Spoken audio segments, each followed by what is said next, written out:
Good morning, everyone.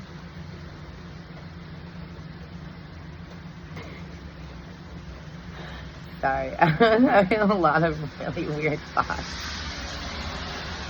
Mostly about how awkward I am. Which then turned me extra awkward in front of the camera. But anyway,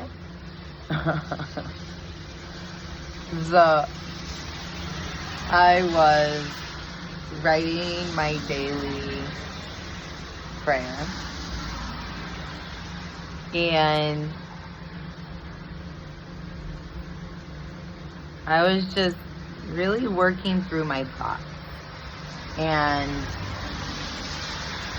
trying to figure out what God is talking about. And as I was writing, I think I got, all of a sudden, I felt like I had this epiphany.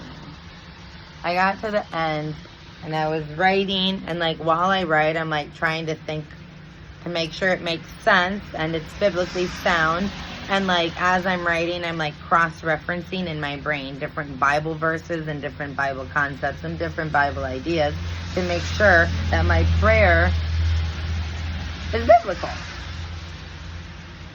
Because otherwise there's no point. So when I do that, it helps me understand things a little bit better myself.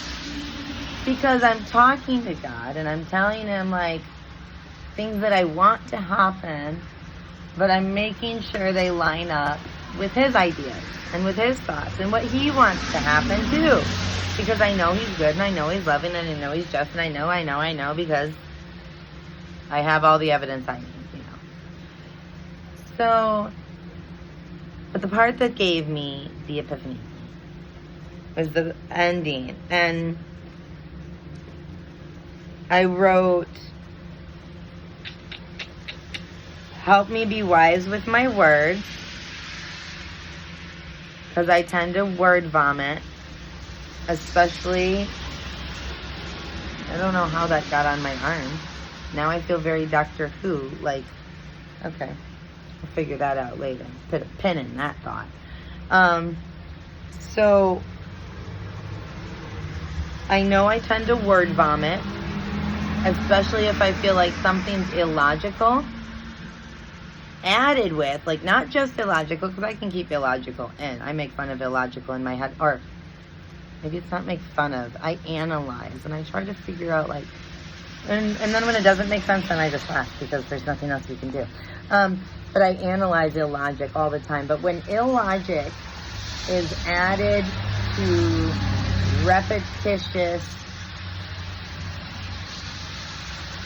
acknowledgement of their own illogical behavior, that then is insanity, because that is the literal definition of insanity, trying the same thing over and over and expecting different results. That is illogical. Insanity is illogical. Anyone not tracking so far, leave a comment below. Depends on what angle you're laying or what way the phone's going. But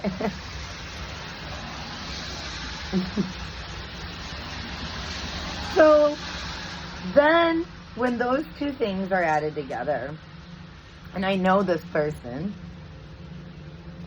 it makes it hard for me to not word vomit. But I don't know a lot of things. That's why I pray. And I ask for help, because I don't know a lot of things. Okay, but let's see if we can get those out. And understandable and relatable manner. Okay. So, I have to be careful because people have feelings, and I have feelings, and we all have feelings, and people aren't the enemy, which is what I was getting at. So I asked to help with my word and to know which battles to fight. But, because like I had just seen this video, and it's also a biblical concept, we are in spiritual warfare. But I wrote that because we are in spiritual warfare. We are every day. I figured it out. I had my pen open in my lap. Now I got more. My favorite pants that I was worried about. Now I can no longer wear them in public. 'Cause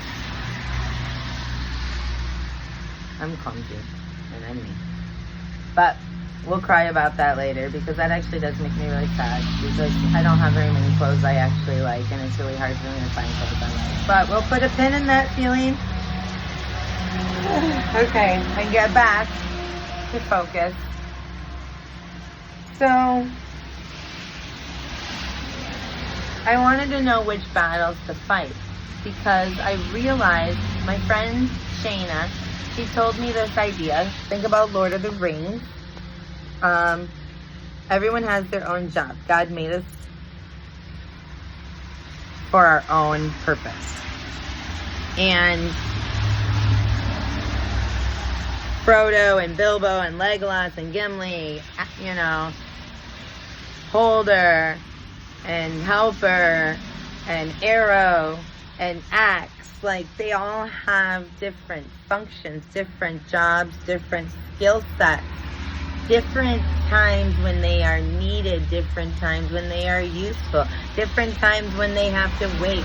And you can see when someone's skill wasn't needed, especially the men, like, well, I guess they were all men, like, but they would get agitated and they would get frustrated and they would want to help, but they knew that it wasn't time for an axe right now. It was time for stealth and sneaky and quiet hobbitses, like, and so they knew, like, they learned how to work together as a body and to function together as a team, whose turn it was to fight.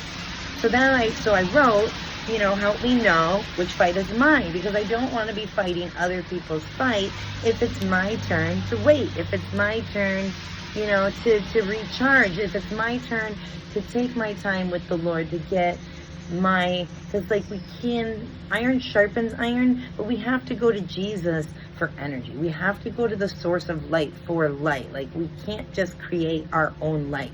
We aren't the creator. He's the creator. So if we want more, if we need more, we have to go to the source, to him, to recharge. So like, if it's my turn to return to source and to recharge and have my alone time with God and to work on my relationship with him, obviously it's not my time to be listening to someone complain.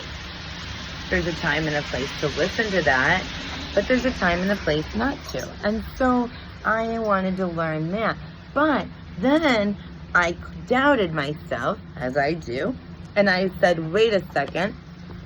I remembered a verse in Exodus chapter 14:14 that says, the Lord himself will fight for you. Say hello, puppy. All you have to do is wait and be quiet and sit, like, peaceful. Like, you just have to wait. God himself, like, and I'm like, okay. So, on top of that, Lord, help me know how to fight, because sometimes fighting isn't doing anything. Fighting isn't an action. Sometimes fighting is waiting. So I didn't want to know which battles, I wanted to not only know which battles were mine to fight, but I also wanted to know how to fight them. Because I don't want to be fighting the right battle the wrong way, because then I'll still be unsuccessful. And so then it popped into my mind, if I'm supposed to be waiting, what tools do I need to be successful in the wait? And I remembered this, the armor of, I don't remember what it's called now. I feel like a bad Christian. The armor of the Spirit, the Christian armor. So there's the sword of the Spirit, there's the shield of faith, there's the belt of truth, there's the shoes that lead to salvation, I think. Or no, there's the helmet of salvation. There's the shoes that lead to something. See, I need to brush up on it. See, that's why I need to pray about it, so that I brushed up on it. It's in Ephesians, I believe it's chapter 6, that talks about the armor. Otherwise, you can just Google it and ask, and it'll tell you where to find it and what it is. And so I remembered about how when we're waiting, we have to have faith. And how do we get faith? And like, how did Jesus get faith when he was tempted? Because it's in the wait that we get tempted. Because we're uncertain. We don't know what's going on. That's why we're waiting. Because God's working. And we're recharging. And we're talking to him. We're spending time with him. But that's when we get tempted. Think about it. Jesus was in the wilderness for 40 days. He was in the wait. He was being worn down. We get worn down in different wildernesses, in different fasting, in different, when we go out into the world and we haven't been reading our Bible, when we are worn down, when we are not recharging ourselves with Jesus, but we're going into the world and doing worldly things and talking to worldly people and experiencing worldly experiences, but we're not getting any recharge. We're just getting worn down, and we're getting tired, and we're getting tired, and we're getting tired. And the enemy is winning because we don't have any refreshment. We're going out there and we're starving ourselves. And we're wondering why we don't feel good. And we're wondering why we're tired. And we're wondering why life isn't working. And it's because we are literally starving ourselves. Jesus called himself the bread of life, the fountain of water that you drink from and you're never thirsty again. I have experienced this. When you are flowing with the Spirit and you are doing what God's will, you can forget you're hungry. You can forget you're thirsty. You can be like, I haven't eaten in a while. And it's a weird thing. And then you're like, I need to recharge. I overdid it. I'm exhausted. And you need a break. That's good. Self-awareness. Congratulations. But God built in a rest day every week called rest day. That's another topic. That way it helps us from getting burnout.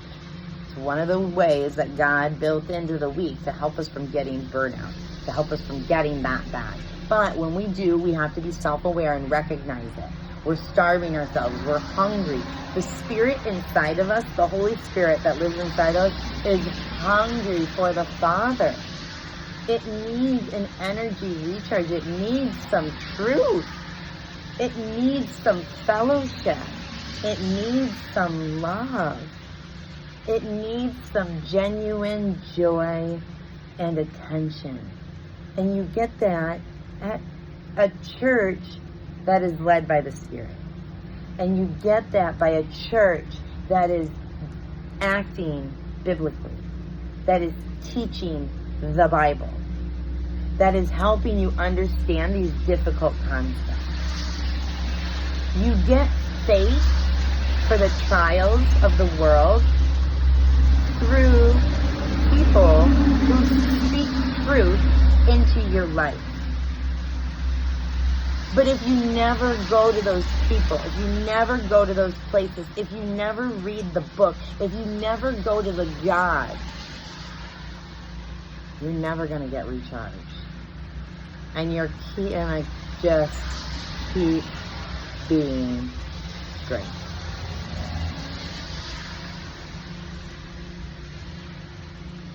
So never forget, go back to the root, go back to the source, go back to God. He started it all because he loves you and he wants to spend time with you. And it's literally his way of showing you how important love is. That you can't live without it. There's a God-shaped hole in your heart. And that hole is love-shaped. Because God is love. And he loves you. And I love you. But obviously he loves me more. Because he's with you all the time and he can. And he's super awesome. Yeah. Those are all, I think that's it. The end. Love you. Have a great day.